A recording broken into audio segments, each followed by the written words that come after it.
Bom, de volta do nosso intervalo, vamos dar continuidade ao evento. Peço desculpas, a gente estava fazendo uns testes aqui com a Beth Araújo, que vai encerrar o nosso evento com chave de ouro, com uma contribuição artística, mas não só, também teremos um bate-papo com a Beth Araújo, que vai nos contar um pouquinho da história dela com o Cláudio Lopes de Almeida e tudo que os dois estão aprontando lá com o acervo da Júlia, né? Então, os dois estão num trabalho intenso de digitalização e de preservação desse acervo. Então, a gente vai conversar sobre isso. Agora, então, nós temos essa mesa que é muito especial, que é com a Verônica Berta. Eu sou fã da obra da Verônica Berta, então foi uma alegria quando ela respondeu ao nosso e-mail e aceitou o nosso convite, né? O meu grupo de pesquisa também estava bastante ansioso por esse convite e pela resposta da Verônica. Como eu já disse, então, a Verônica é a autora desse livro aqui, Ânsia Eterna, quadrinhos, bastante autoral, de Júlia Lopes de Almeida, e a Verônica hoje, então, está aqui para falar um pouquinho do trabalho dela, né, Verônica? Então você fique à vontade para se apresentar, para falar do seu trabalho. É um bate-papo bem informal para que você nos mostre como é fazer os quadrinhos da Júlia, como você chegou à obra da Júlia, por que você escolheu Ânsia Eterna, né? Então a gente tem muita curiosidade para saber de você e desse trabalho tão bonito que você fez. Bem-vinda, bem-vinda. A palavra é sua. Oi, Ana. Oi, gente. Obrigada, antes de mais nada. É uma honra estar aqui. E, enfim, eu vou direto ao assunto, né? Primeiramente, vou me apresentar bem rapidinho. Eu sou ilustradora, sou quadrinista, né? Atualmente eu trabalho com histórias em quadrinhos. E eu sou professora de desenho na Quanta Academia de Artes. Para quem não conhece, é uma escola de desenho referência aqui em São Paulo. E eu já trabalhei com mercado publicitário, com desenho animado, e agora hoje em dia eu estou no mercado editorial, né? Estou trabalhando, fazendo ilustração para outros roteiristas. Então, recentemente, até saiu o Quincas Borba em quadrinhos, não sei se vocês ficaram sabendo, pela editora FTD. Foi roteiro do Luiz Antônio Aguiar, né? E aí eu tenho esse quadrinho mais autoral, mais, enfim, um projeto que fui eu que idealizei e toquei sozinha, que é o Ânsia Eterna. Então, como que eu cheguei a fazer isso? Nossa, foi assim, no começo eu nem imaginava que eu ia fazer quadrinhos, mas eu achava que era uma coisa que não era para mim, e até ir lá e fazer, né? Então isso é uma coisa que eu gosto sempre de falar para as pessoas, porque tem muita gente que acha que não se identificaria com certa coisa que você vai fazer e aí depois você faz ela e na verdade você gosta, né? Então fui lá porque eu fazia um curso de desenho. E nesse curso de desenho precisava fazer, tinha a matéria lá, histórias em quadrinhos, né? Então a gente precisava entregar uma página ou duas, dependendo da proposta, de quadrinhos a cada 15 dias.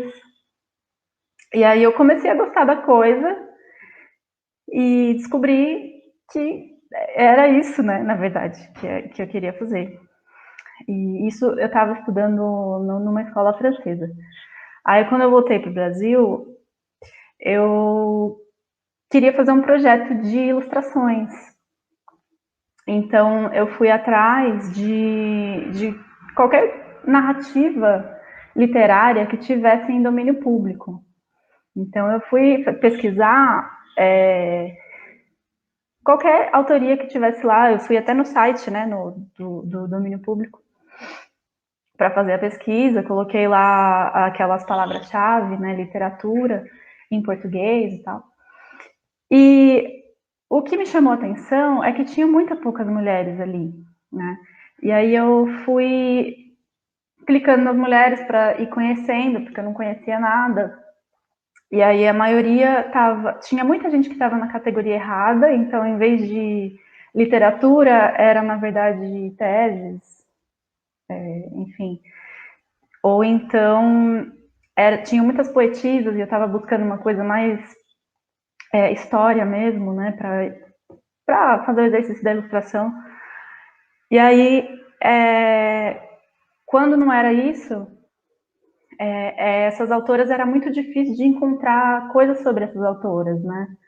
Agora eu não vou lembrar quais que eram, mas você jogava o nome delas no Google e não tinha nem página do Wikipédia, assim, não tinha nada. E aí a única que tinha mais informações, e eu queria que fosse uma autora brasileira, né? Era a Júlia Lopes de Almeida. Então eu achei algumas coisas sobre ela, tá? Ela tinha a página do Wikipédia e fui atrás para ler.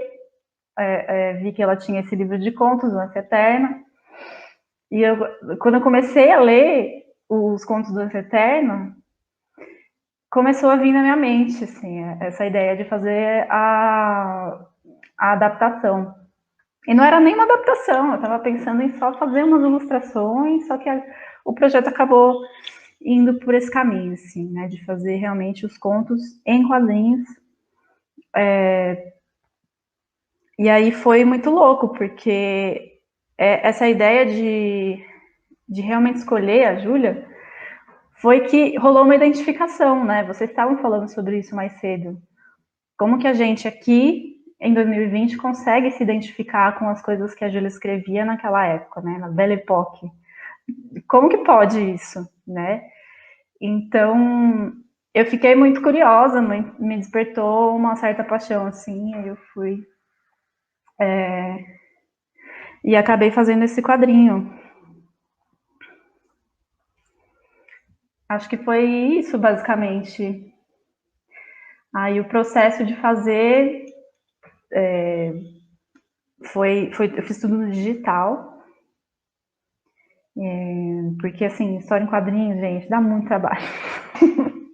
É muita coisa que você tem que fazer. E eu fiz tudo sozinha, né? Não tinha ninguém para me ajudar. É claro que a edição foi depois pela editora. A editora fez a distribuição e tudo mais, mas o trabalho realmente de adaptar e de fazer todas as ilustrações eu fiz tudo sozinha. Então não dava para fazer tudo na aquarela ou no guache. Tem gente que faz, né? Mas eu não. Eu queria agilizar o processo e tal, então eu fiz tudo no computador mesmo. Você tinha falado mais alguma coisa que eu esqueci de responder? Não, não, foi tudo, é isso mesmo. Era como você chegou a Júlia, né? E aí você aponta para esse apagamento sistemático das escritoras, essa lacuna, como é difícil mesmo a gente ter acesso a dados biográficos, às obras, e infelizmente muita coisa se perdeu também, né, Verônica? A gente tem títulos que a gente não encontra de jeito nenhum, a gente tem só o título e não consegue encontrar a obra, né? A gente tem uma pergunta aqui no chat relacionada ao mercado editorial, se você acha que esse mercado está aberto e disposto a publicar projetos como esse da Júlia em quadrinhos. E depois, se você quiser mostrar algumas imagens também dos seus desenhos, pode ficar à Legal. vontade. Olha, eu acho que o mercado está disposto, sim. Ainda mais sendo uma coisa tão relevante, né?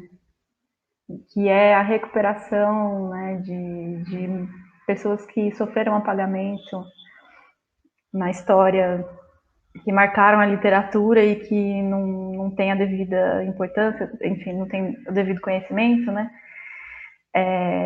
Eu acho que sim. Agora, o mercado editorial é uma coisa que está muito complicada, né?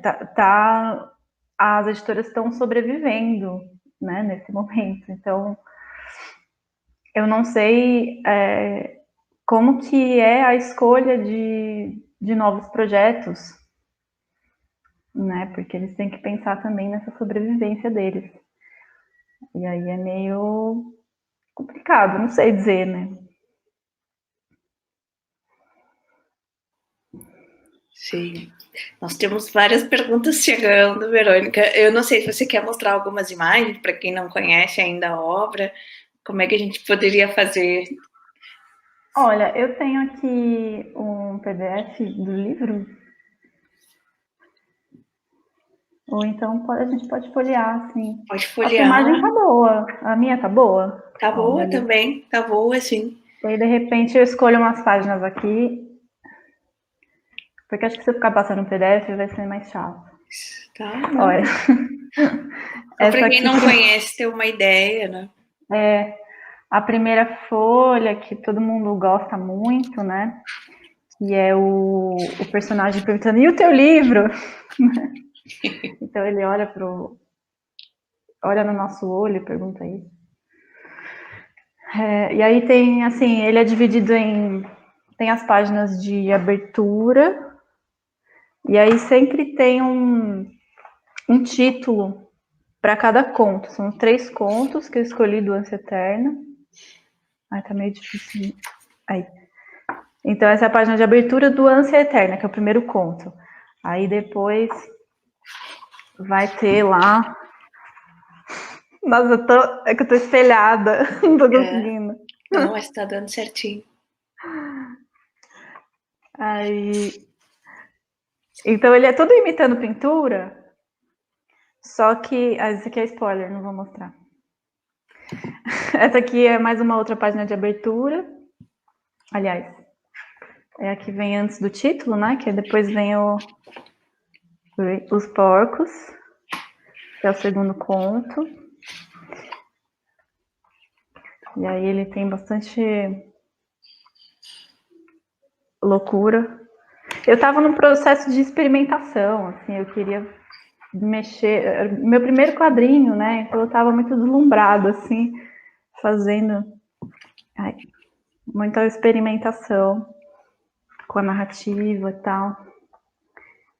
Aí tem que pular essa página. Pô, essa aqui é uma da. Acho que é a minha favorita, essa daqui. Essa dupla. E o terceiro conto é a caolha, como não poderia deixar de ser. Não podia deixar de fazer a caolha. Eu confesso que eu fiquei super nervosa, assim, falei, cara, é uma responsa pegar, adaptar a caolha, né, para quadrinhos. Na página de abertura aqui. E aí a caolha, eu mexi com amarelo e cinza para mostrar os sentimentos, né? Então, quando tá mais deprê, tá mais acinzentado, e quando tá mais amarelo, as pessoas estão mais felizes. Mexi muito com as cores para representar sentimentos mesmo, foi essa a minha escolha. Então, essa parte do final, né, que tá tudo acinzentado. Enfim, é isso. Capa. A capa é lindo demais, é lindo demais. Eu gosto muito dessas imagens, essa da caolha que você mostrou, né? Representando bem o conto e a questão das cores, que bom que você falou também, né? Um momento de raiva aparece um vermelho, né? E o Sim, final, você mostrou ali o final dos porcos, né? E interessante sim. porque todos os contos foram comentados aqui hoje, né? Esse final negro, escuro, né? Mostra bem aquele final impactante do conto, né? É. As avessas assim, do que a gente espera e do que se pode esperar de uma escrita de autoria feminina também, né? A gente não espera isso, né? Então, vou passar para as perguntas para a gente dar conta aqui. Vamos lá. A Natália pergunta qual a sua opinião em relação a adaptações. Como é a recepção do público quando se trata de clássicos? Você acabou de falar também do Machado, né? Existe aquela mesma visão carregada de certa hierarquia, como acontece com filmes? Aí que ela está falando entre literatura e os quadrinhos, como é que é, se existe, se você sente essa hierarquia em relação à obra original e o quadrinho, né? Então, essa seria a primeira pergunta, que tem várias perguntas, né? Mas que vão para uma mesma direção, né? Bom, eu acho que a primeira coisa é Eu não sei se as pessoas gostam muito. Tipo, se eu escrever um quadrinho, eu escrevi a história, o roteiro, eu fiz tudo.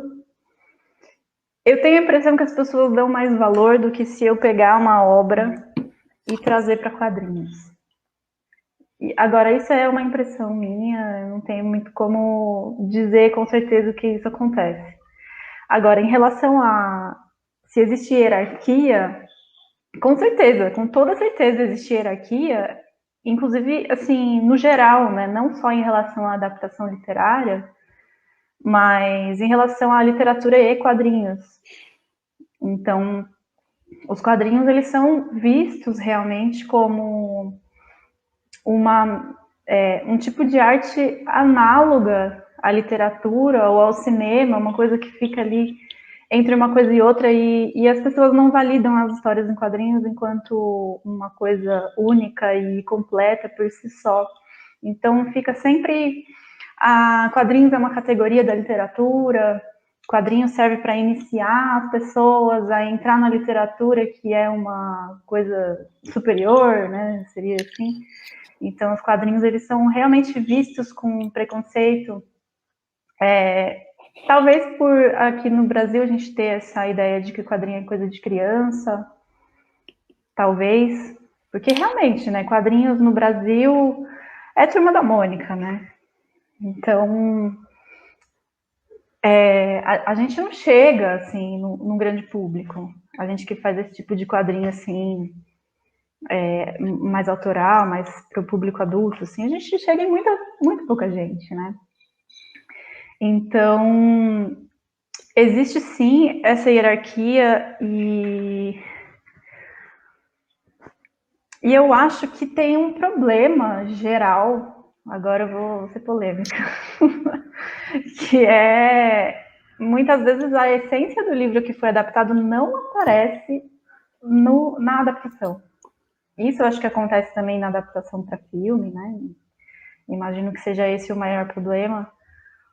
Mas às vezes a adaptação ela mostra a historinha, né, a narrativa, o que aconteceu, o começo, meio e fim, mas vários outros elementos do livro ficam de fora, né? Aí fica aí a minha crítica. Muito bom te escutar, Verônica. Essa ideia de que o quadrinho é uma forma de iniciar na literatura, muitas vezes como um facilitador, né, de uma obra que é complexa, né? Isso casa com a pergunta do Rafael, que ele está perguntando sobre o público. Se você, quando fez os quadrinhos, você esperava um público, você tinha um público leitor em mente, né? E qual a sua opinião, se você pensava também na adoção dos quadrinhos nas escolas, para um público da educação básica? Se eu estava pensando no público, não estava pensando no público, eu só fiz o projeto pensando nisso, nessas coisas todas que eu estava comentando lá no começo, né? Me deu vontade de fazer, eu me identifiquei, eu acho que isso vai ser legal de fazer, e eu acho que isso vai ser relevante também, né? E o público eu descobri depois. Então, eu participo muito de feira de quadrinhos, participava antes da pandemia, de feira de quadrinhos, então conversando com as pessoas olho no olho, assim, eu percebi que quem mais curtia era a galera que já estava ali no meio da literatura. Então, muitos professores, bibliotecários, as pessoas que estão mais inseridas na academia, enfim. Eu descobri depois o público. É claro que tem vários tipos de pessoas que gostam. Tem muitas mulheres que veem, nossa, é uma mulher fazendo quadrinhos, que isso é uma coisa que a gente sofre do mesmo mal, né? Na literatura, nos quadrinhos também eu acho que é até mais masculino, né? O ambiente, o mercado, a cena de quadrinhos é muito masculina. Então, as pessoas gostam muito disso, né? Mas foi uma coisa que eu descobri depois. E aí você falou da escola, eu acho muito legal levar isso para as escolas, assim, porque a gente falou sobre isso, ser uma porta de entrada. Eu acho que isso é uma coisa boa, né? Também você poder mostrar uma coisa mais resumida, com imagens, né? Fica mais lúdico. E, e eu acho que pode sim ser um estímulo para a leitura, né? Eu concordo. A Natália apresentou hoje fez uma reflexão sobre a Júlia na escola, né? Como a gente usaria os textos da Júlia Lopes de Almeida na escola e os quadrinhos. É uma ótima pedida, né? Uma ótima pedida para começar esse assunto.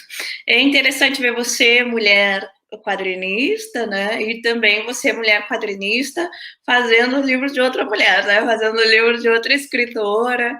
Eu acho que chama atenção duplamente, né? Muito bom. A Paula Werneck está aqui falando que trabalho primoroso o seu, não? Eu concordo, sem tirar nem pôr. Obrigada. A Tássia pergunta onde a gente encontra o livro, mas nós já respondemos, já colocamos o link ali. Beleza. É um livro que a gente consegue comprar, né? A Verônica está disponível. Vou falar uma coisa aqui. É muito fácil de achar esse livro, porque ele é distribuído pela SESI, então tem uma distribuição legal. Mas recomendo que comprem de pequenas livrarias, porque elas são mal das pernas e a gente tem que fazer esse mercado continuar acontecendo. Uma boa observação. Aí nas pequenas livrarias o pessoal consegue achar também, né? Pelo site. Sim. Né, consegue, né? A Natália está dizendo uma pena que isso aconteça, pois os quadrinhos possibilitam uma forma de comunicação muito única, realmente, né? E nós temos outra pergunta. Bom, o pessoal está encantado com o seu trabalho, tá aqui, que lindo. Realmente é encantador. A primeira vez que eu tive acesso assim, a esses quadrinhos, eu fiquei admirada, encantada também, né? Com vontade de dar para todo mundo. Porque a gente vê aquela escritora que a gente estuda, né? E uns quadrinhos tão instigante também a escolha do conto, né, que você fez. E aí eu vou para a pergunta do Douglas, que quer saber qual o impacto dos contos em você, porque você também escolheu contos, né, bastante violentos. Os Porcos é violento, a Caolha também não deixa, né, de ser outro tipo de violência, né? Então como foi, assim, você que não conhecia a Júlia, e aí leu os contos e, né, viu essa violência, qual foi o impacto disso? Se você quiser falar um pouquinho da sua experiência como leitora dos contos da Júlia. Nossa, o primeiro que me impactou muito foi os porcos. Eu fiquei assim doida, né? Porque eu acho que nem precisa nem explicar porque é um conto que deixa a gente transtornado, né? E também é uma realidade que você consegue enxergar muito perto de você, né? Por mais que eu sou uma pessoa da cidade, eu consigo imaginar essa camponesa existindo ao mesmo tempo que eu existo, né? Então, aquilo te impacta muito. E aí, falando sobre assuntos muito, muito complexos e tudo cheio de significados, né? Essa coisa de... Ela fala sobre muitos assuntos em pouquíssimas páginas e tudo muito sintético, umas figuras de linguagem, enfim, umas figuras muito que são muito representativas desses assuntos todos que ela aborda nos contos, né? Ela faz isso de um jeito que é muito lindo, assim, eu acho que isso que é a beleza da obra de arte, né? E aí depois a Caolha eu acho que é o meu conto favorito e eu vi que acho que é o conto favorito de muitas pessoas também, porque depois que eu fui pesquisar, ele era o conto que mais era fácil de achar, então ele estava em vários sites, né, que você vai procurar, né? Porque eu procurei, eu não consegui comprar o Ânsia Eterna, né? O dos contos originais, eu não consegui achar. Então eu tive que ler tudo online e achei difícil de encontrar e tal, mas o da Caolho era bem fácil de achar. Então ele era mais famoso e tal. Então eu pensei, bom, tem que ter a Caolha, porque eu não posso fazer aqui uma adaptação do Ânsia Eterna sem a Caolha. E aí, o Ânsia Eterna, ele é o conto perfeito para a introdução, né? Não só pelo nome, que já tem o nome do livro, mas ele começa com essa provocação. E o teu livro? Então, ele é um conto perfeito para começar o livro. E então, eu achei que tinha que estar também. E eu falei, bom, não vou fazer mais que 3. E aí eu escolhi esses 3, foi assim, né? E aí o impacto deles foi mais nesse sentido artístico mesmo, que eu te falei. Muito bom, Rafael. Rafael, meu querido amigo, está aqui até agora, né, Rafa?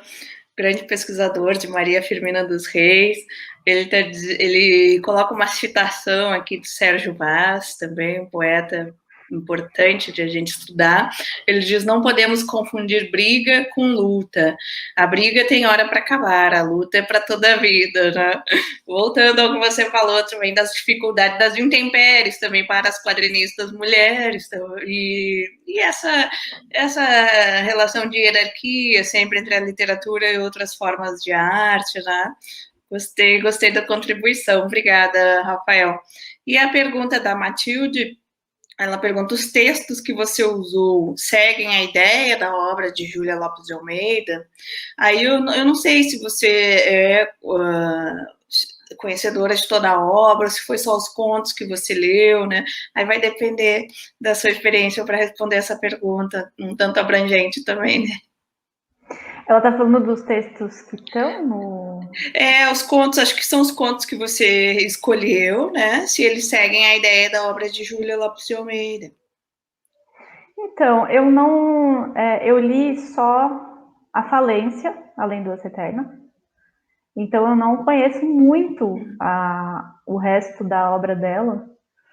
Mas, pelo que eu pude pesquisar, o Ânsia Eterna ele é meio fora da curva, né?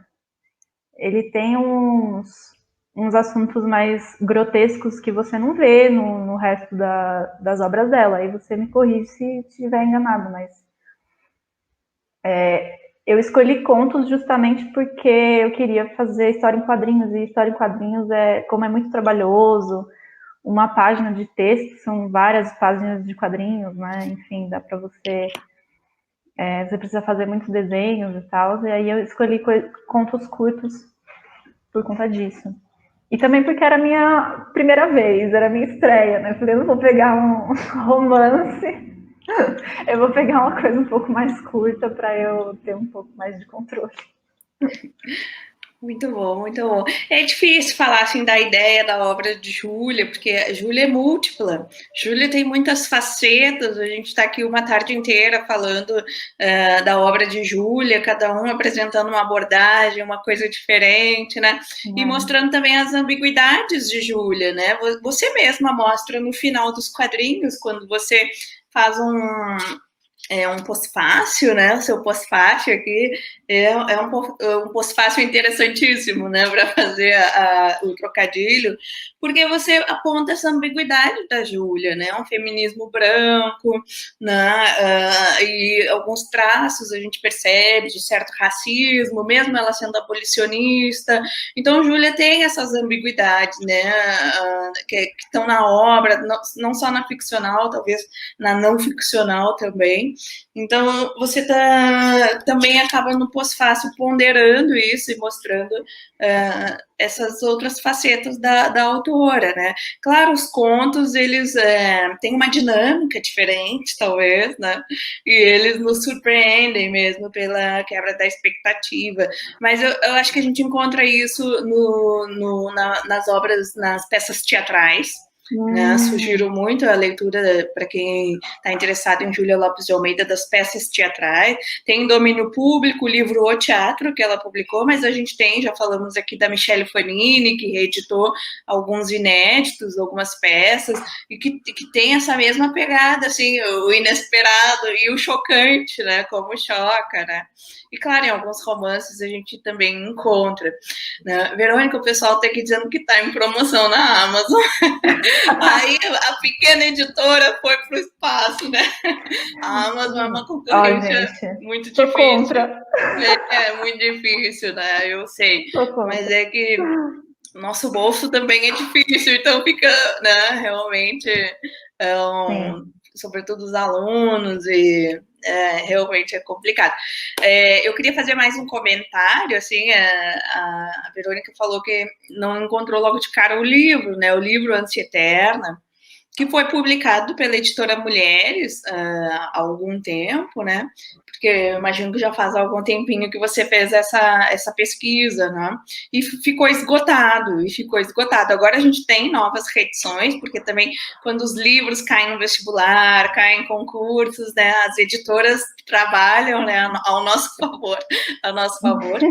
E gostaria de lembrar as edições do Senado Federal. O Senado Federal está com um projeto incrível, assim, que é um projeto escritoras brasileiras. Escritoras brasileiras não são só escritoras de literatura, né? São escritoras de diversas áreas. E eles relançaram a Ânsia Eterna, da Júlia, e é disponível o PDF na Biblioteca do Senado, na Livraria do Senado online. E para quem quiser comprar, eles fazem preços módicos, assim, de R$10, R$15, né? E eles são algumas conhecidas minhas, eu fiz o da Francisca Senhorinha, o prefácio que vai ser lançado agora, né? Mas eles já resgataram a Josefina Álvares de Azevedo, Júlia Lopes de Almeida, Francisca Júlia, e isso tudo está disponível, PDF gratuito no site, e também para quem quiser comprar, assim, R$10, R$15. Então, essas edições do Senado, esse projeto é um primor, né? Hoje a gente tem mais alternativas, né? E falei da editora Mulheres, também posso lembrar aqui muito carinhosamente da professora Zaide Musar, que infelizmente faleceu em 2015, ela que criou a editora Mulheres, né? E reeditou quase toda a obra de Júlia, com a ajuda do neto, Cláudio Lopes de Almeida, que daqui a pouquinho vai estar com a gente, junto com a Beth, e realmente contribuiu bastante para que a gente pudesse ter acesso à obra de Júlia, né? Vamos ver aqui, quem mais? Tem mais algumas perguntas, e aí a gente já se direciona para o final. Tem uma pergunta aqui da Matilde. Ah, tá, não é, essa eu já falei. Tem a Marli Fernandes, que diz: criar imagens para as narrativas de Júlia é uma responsabilidade imensa. Verônica, você falou sobre isso, né? Há que ser uma leitora apaixonada pela obra da autora, como você afirma. Parabéns, Verônica, pelo trabalho sensível. Obrigada. E a Cristina Batalha está perguntando se o evento vai ficar disponível no YouTube. Sim, vai ficar disponível o nosso evento aqui na página da pós-graduação, Estudos de Literatura da UF. E eu queria encerrar essa mesa, então, Verônica, agradecendo muito a sua presença.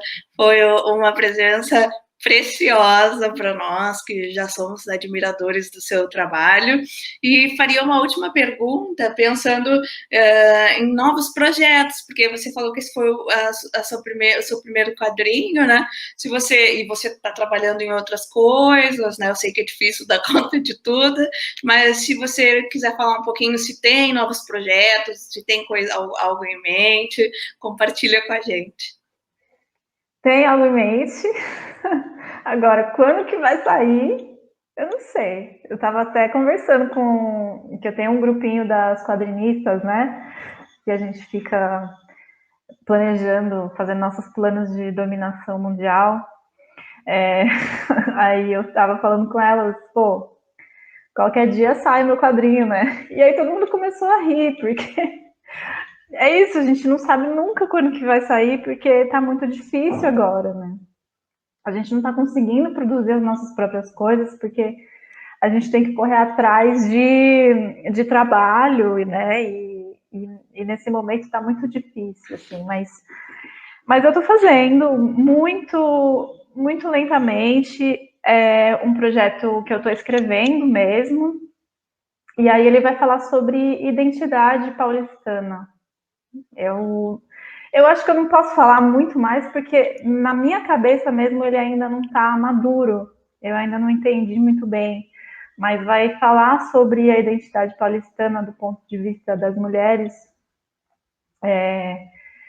pensando que aqui em São Paulo a gente tem essa ideia de que é uma cidade dos imigrantes, né? Que foi construída pelos imigrantes e tal. Enfim, não sei ainda direito como que vai ser, mas esse é o tema do próximo quadrinho. Muito bom, muito obrigada. Então fica a sugestão para todos, ler Ânsia Eterna, de Verônica Berta, a V Berta. Eu agradeço muito. Nossa, é uma alegria mesmo de podermos também articular outras formas de arte. Agora a gente também vai ter uma encenação, uma performance. Então, enriquece muito o nosso evento. Obrigada por ter aceitado o convite e por estar aqui hoje. Muito obrigada, Verônica. Eu que agradeço, Ana. Então, tá. Agradeço Tchau. muito. Até a próxima. Tchau. Tchau. Deixo meu abraço para a Cristina Batalha, que está aqui. Acabei não deixando o meu abraço para a Cristina. E agora, então, nós passamos para o nosso encerramento. Vamos encerrar com chave de ouro, com Bete Araújo, que é atriz, arte educadora, grande especialista em literatura de autoria feminina do século XIX, já produziu muita coisa, né, Bete? Bete já produziu ciclo de conferências, produziu peças teatrais, é uma mulher incansável. A Bete Araújo é uma mulher incansável e que contribui muito para a cultura, para a nossa cultura e para o resgate também e valorização dessas escritoras que foram esquecidas, deixadas à margem do cânone da nossa história literária. Então, Bete, bem-vinda, é um prazer tê-la aqui conosco, e nós teremos a declamação, né, Bete, do Conto às Rosas, mas antes, então, a gente faz um breve bate-papo, é isso? Pode ser? Então, pequenininho, né? A gente... Não vai levar muito tempo do conto, né? Então, a gente vai fazer uma fala muito pequena, muito curta, falar um pouco do tema que você já iniciou, e me antecipando dizer que é um prazer imenso estar nesse encontro, nesse primeiro encontro internacional de literatura de autoria feminina. Isso me é muito caro, né? Muito prazeroso, já que é uma temática que eu, desde que me entendo como atriz, isso já se fazem anos e anos, eu trabalho, né? E dizer que o meu encontro com todas elas se deu por conta de um espetáculo chamado Mulher e Palavra. Esse título quem me deu foi a Raquel de Queiroz, que foi minha orientadora nesse trabalho. Eu estive com a Raquel, ela já estava assim, com uma saúde bastante precária, e no início do ano 2000, então eu levei esse projeto e ela disse, não coloque mulheres de palavra, coloque mulher de palavra. É muito mais forte, tem mais poder, é mais determinante. E ela me abriu o leque, e a partir daí eu peguei a estrada e fui desbravando tudo isso que você disse aí. E, entre elas, Júlia Lopes de Almeida, né? E de Júlia Lopes de Almeida, a minha primeira grande paixão foi Correio da Roça. Quando eu entendi aquelas mulheres, aquele dilema todo, quando eu penetrei naquela história toda, eu disse, eu tenho que levar isso para o palco. Aí eu comecei a pesquisar como fazer, né? Como traduzir o livro teatralmente, porque é muito difícil, um livro de cartas, né? Então, você às vezes não pode tirar uma, porque faz falta na outra, é um pensamento, é uma ideia, uma coisa que vem, né? Uma coisa que vem na contrapartida da outra, mas eu consegui. Consegui, mas eu sabia da Júlia, mas eu não sabia do Cláudio.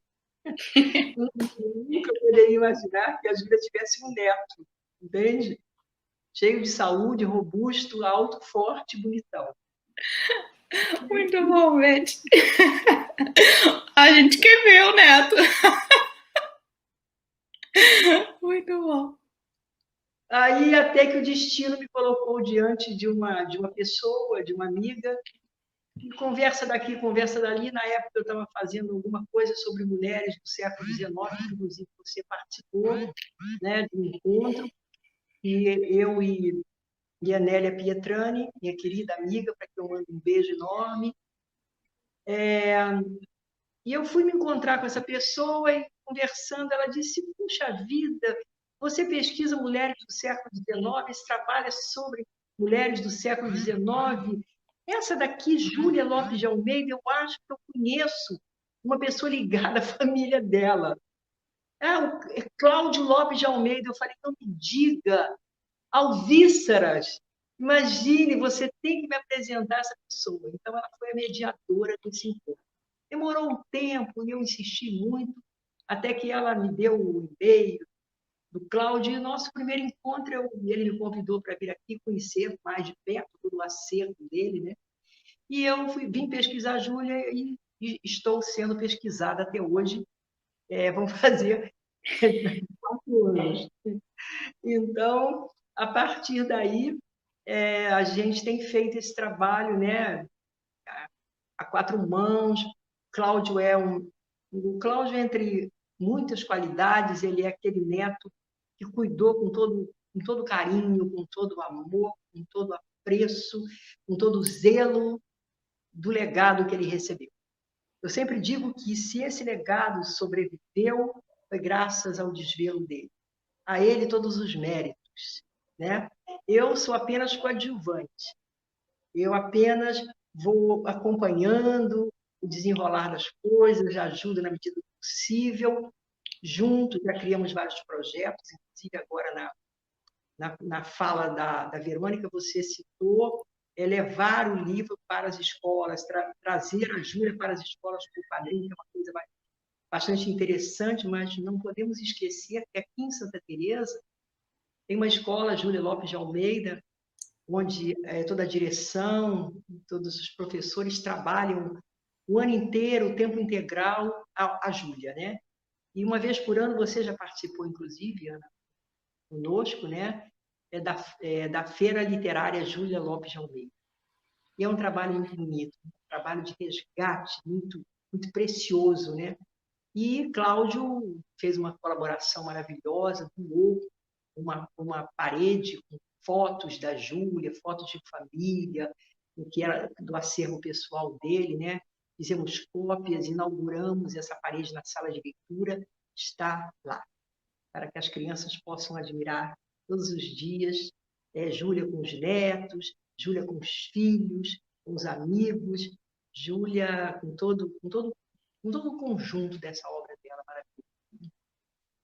Então, Beth, esse colégio é realmente incrível o trabalho que eles fazem, né? Hoje eu mencionei aqui a nossa visita lá, quando vocês me levaram lá, né? E que marcante esse momento, porque nós vimos o Conta Caolha, né? Sendo trabalhado pelos alunos, um mural cheio de desenhos dos alunos, né?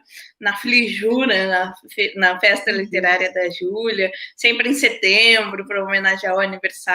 Então, o trabalho de vocês é precioso, porque o seu trabalho, né, Beth, também, porque você articula em diferentes esferas da arte, né, no teatro, algo mais acadêmico, que são esses ciclos de conferências, né, que também foi genial. Você agregou diferentes pesquisadores, né, para falar de vários escritores, e na escola, né, chega até a escola, que é o que a gente está colocando aqui, né, então você transita muito bem por todas essas esferas. O público pode não estar entendendo muito bem, mas Beth Araújo está lá com o Cláudio, está na casa do Cláudio, né? Por isso que ela aponta assim, porque ela está apontando para o Cláudio Lopes de Almeida, que é o neto, né? Como nós já sabemos, né, Beth, a gente fala, mas de repente o público não esteja entendendo esse detalhe, esse detalhe que os dois estão juntos, né? É uma união muito bonita. Eles estão casados há 4 anos, uma união muito bonita, sou testemunha dessa união, e vocês vêm desenvolvendo cada vez mais, né, Beth? Eu acho que tem também a sua contribuição para a preservação desse acervo, né? Para a preservação desse acervo, digitalização, e como você disse, o Cláudio muito generoso, sempre ajuda todos os pesquisadores, né, de Júlia Lopes de Almeida, né? Dá o CDzinho, né? Embete um CD com tudo gravadinho, né? Então é um primor, assim. O Cláudio agora ele fez vamos dizer assim, ele fez uma compilação, né, maior, melhor, ele reuniu, ele tem um acervo gigantesco, né? Então ele fez vamos dizer, deu uma geral em tudo, fez um trabalho, está fazendo ainda, né? Um trabalho magnífico, entende? Não só com a Júlia, como também com o Filinto, né? O Filinto Lopes de Almeida, poeta, esposa de Júlia, amor de vida inteira, né? O grande incentivador, o grande amigo acima de tudo, né? Então, o Cláudio, ele cuida disso e ele abastece a todas as pessoas que procuram. A gente está sempre mandando material, e não só aqui no Brasil, como para fora do Brasil também. Tem várias cajus, como você sabe, né, que são as admiradoras da Júlia, que o Cláudio carinhosamente chama de caju. Eu sou uma caju, entendeu? Então, é isso. A gente faz isso de parceria, né? No nosso dia a dia, a gente vai dividindo tarefas e contribuindo um pouco, fazendo projetos, fazendo leituras, criando o sarau da Casa Verde, né? Que, na verdade, a casa dela não era verde, porque o sarau acontecia no jardim da casa. Casa de Júlia, que fica a poucos metros aqui da nossa casa, né? Então, tudo isso contribui para que essa memória fique, né? Permaneça. E agora, como ela tem muitos estudos acadêmicos, né? Ela está sendo muito revitalizada pelo mundo acadêmico, isso está dando um insight maravilhoso. Nós temos, inclusive, o livro da Verônica, né? O Lance Eterno em Quadrinhos, compramos numa feira de livro, e ele está junto com os nossos livros, todos os livros os novos lançamentos, como você falou, né? Tem várias editoras, uma delas a Vermelho Marinho também, do nosso querido amigo Tomás, que reeditou quase toda a obra dela, ainda tem alguns que vão ser relançados agora. Então, é muita coisa, sabe? Não dá. A Júlia, como você disse, é múltipla. Não dá para você segurar com a mão numa tarde, de jeito nenhum. É um mundo, né? Uma tarde e pouco. A gente tem que dar continuidade a esse evento, né? Fazer a parte 2, no mínimo, assim, porque realmente faltou bastante coisa. Beth, agora você decide. Eu não sei se você tem planos de o Cláudio aparecer um pouquinho, dar um oi, ou se a gente já passa para performance. O que você pensou? Eu tinha combinado com ele, porque as pessoas vão ficar curiosas, mas afinal de contas, quem é esse neto, né? Então, ele aparecesse aqui para dar um alôzinho, para um cumprimento a todo mundo. Vou te pedir, Tiago, por gentileza, que você chame Cláudia do escritório, que ele tem que vir aqui e dê um alôzinho. Antes que eu comece a leitura do conto, As Rosas, que foi escolhido por você. Eu acho que é um dos seus preferidos, né? E também é um dos meus preferidos. Entende? Então, tá bom. Obrigada, então, Beth. Fazer essa homenagem, te dar os parabéns por esse evento. A gente sabe quanto é difícil, né, promover um evento desse tamanho, né? Mas você fez com muito sucesso, muito brilhantismo. Parabéns a todo mundo. Este é Cláudio Lopes de Almeida. Oi, Cláudio. Cláudio apareceu. Está aqui, está muito feliz com o sucesso desse projeto da Júlia, que a Ana muito minha querida amiga, está promovendo. Parabéns. Um beijo para todos. Obrigada, obrigada. Que emoção, que saudade de vocês dois. Muita saudade. Parabéns, parabéns. Nossa, estou emocionada. E então podemos passar para a nossa performance, nosso encerramento com chave de ouro. Beth, muito obrigada. E você então finaliza o nosso evento. Eu vou sair de cena. As Rosas, um conto de Júlia Lopes de Almeida. O meu jardineiro era um homem de feio aspecto, todo coberto de pelos eriçados, vermelhaço de pele e de olhar desconfiado e sombrio. Toda a gente me dizia: olha, que aquele sujeito compromete a tua casa, ponha-no fora. Mas como ele era calado, metido consigo, e porque principalmente tratava muito bem das minhas flores. Eu levantava os ombros. Não era tanto assim. O pobre homem, aqueles modos de animal bravo, não os tinha, de certo, por culpa sua.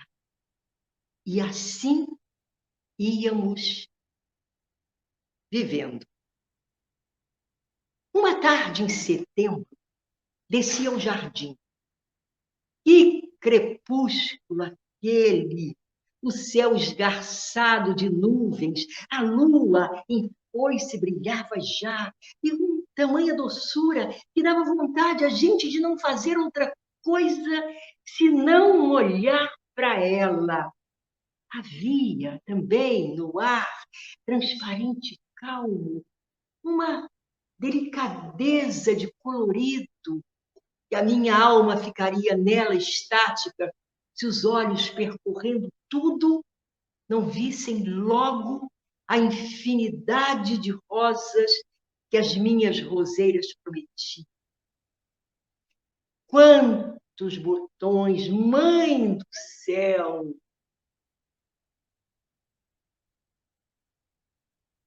Tudo isto abre esta noite. Resmungou com voz soturna o jardineiro. Amanhã haverá rosas, centenas de rosas no jardim. A minha fantasia desencadeou-se. Centenas de rosas frescas, todas abertas, deveriam dar uma graça nova àquele recanto, pouco acostumado a semelhante fartura de flores. Eu mesma queria colhê-las, ainda frescas de orvalho. Mandaria um ramalhete à minha mãe, cobriria de rosas a sepultura de minha filha e encheria de rosas a minha casa.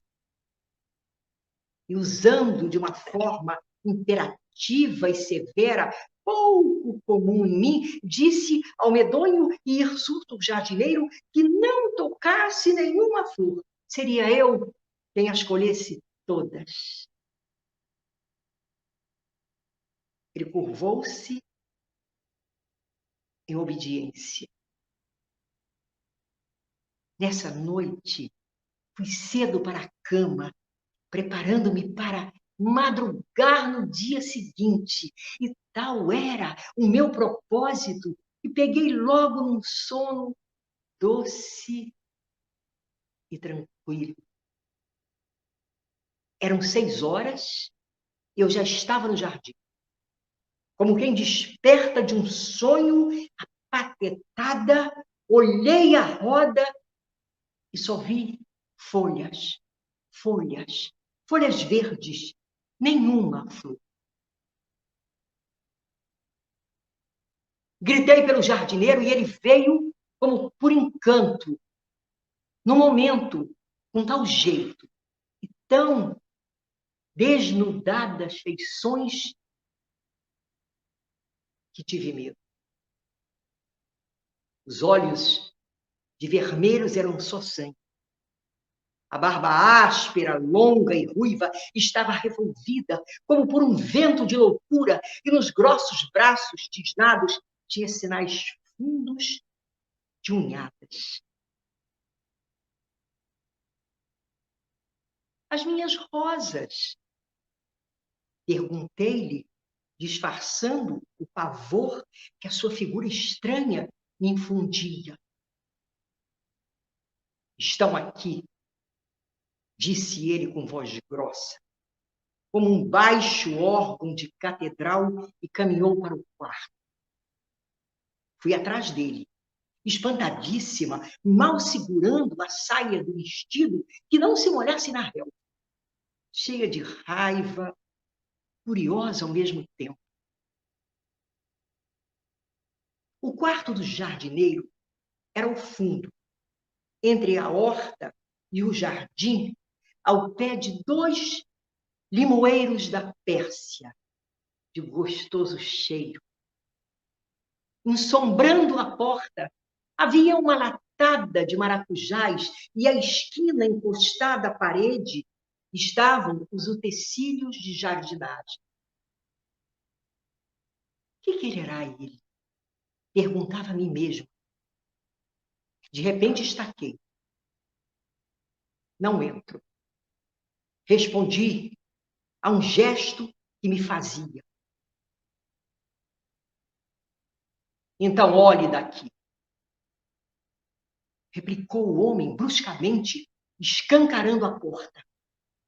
Encostei-me ao umbral para não cair. No meio do quarto, sob uma avalanche de rosas perfumadíssimas, entrevi o corpo de uma mulher. Era minha filha, disse o jardineiro entre os soluços, que mais se assemelhavam a uivos que a dor humana. Um dia abandonou-me, correu por esse mundo. Essa noite veio bater ao portão muito chorosa que o amante lhe batera. Ouviu bem, senhora? Quis fazê-la jurar que desprezaria agora esse bandido para viver só no meu caminho, só no meu caminho. Eu havia de tratá-la com todo mimo, como se fora uma criancinha. Fez-lhe 1000 promessas de joelhos, com lágrimas. Sabe o que me respondeu a tudo? Que amava o outro. Cego de raiva, matei-a. Matei-a e não me arrependo. Antes morta por um pai honrado do que batida por um cão qualquer. Depois de morta, achei-a linda. Mas, coitadinha, vinha miserável, quase nua. Tive pena. Para fazê-la parecer bem a Nossa Senhora, vestia de rosas.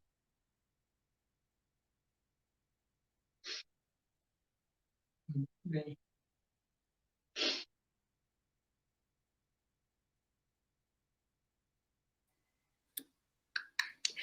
Bravo, bravo, Beth, fenomenal, fenomenal. Eu agradeço muito. Eu não tenho palavras para agradecer. O chat está fervilhando, as pessoas estão encantadas com a sua performance. Que conto impactante, né? As rosas, novamente uma Júlia inesperada essa Júlia do Conto As Rosas. Nós temos muitos aplausos aqui. É uma pena que nesse novo modelo a gente não possa sentir o público, né, Beth? Que para você faz muita diferença, né? Você é atriz, está acostumada com contato com o público. Fechamos o evento com chave de ouro. Nossa, estou muito emocionada. Eu agradeço. Nós estamos aqui há 6 horas e 35 minutos ininterruptas neste evento, e o público fiel. Agradeço a todos que permaneceram aqui com a gente, agradeço aos participantes, aos convidados, a Beth sempre, a Beth, ao Cláudio, que apareceu, estava todo mundo curioso para saber quem era o neto da Júlia Lopes de Almeida. Ele sempre que escuta esse conto, ele sai às lágrimas. Esse conto mexe muito com o emocional do Cláudio. Não tem como não mexer, né? Essa tragicomédia, é o tragicômico da situação em si, né? É muito forte demais, tanto para uma atriz representar, quanto para qualquer pessoa com esse sentimento todo. A grande escritora brasileira, tanto nos honra. Parabéns. Parabéns a todos que participaram desse evento. Obrigada, Beth. Você não está acompanhando os comentários, mas o pessoal está emocionadíssimo com a sua performance. A performance que só vem a contribuir com o conto, né, que já é tão chocante. Está todo mundo agradecendo muito. A Viviane disse que chorou durante, se emocionou ao longo da performance, e é como eu me sinto também, né? Então, eu encerro, então, o nosso primeiro encontro, com esperança que a gente consiga fazer a parte 2, né? E agradecendo muito a presença de todos, o apoio e o carinho, né? Aqui a gente tem um evento acadêmico repleto de afeto, e como isso é bom, como isso é importante, essa mistura de afeto e ciência, né, e pesquisa, que é o que a gente faz, né. Agradeço aqueles que estiveram comigo aqui nos bastidores, o Pedro Sassi, sempre, pós-doutorando da UF, a todo o meu grupo de pesquisa, que também esteve aqui nos bastidores, e nos encontramos na próxima. Uma boa noite. E agora sim, bom descanso a todos e leiam Júlia.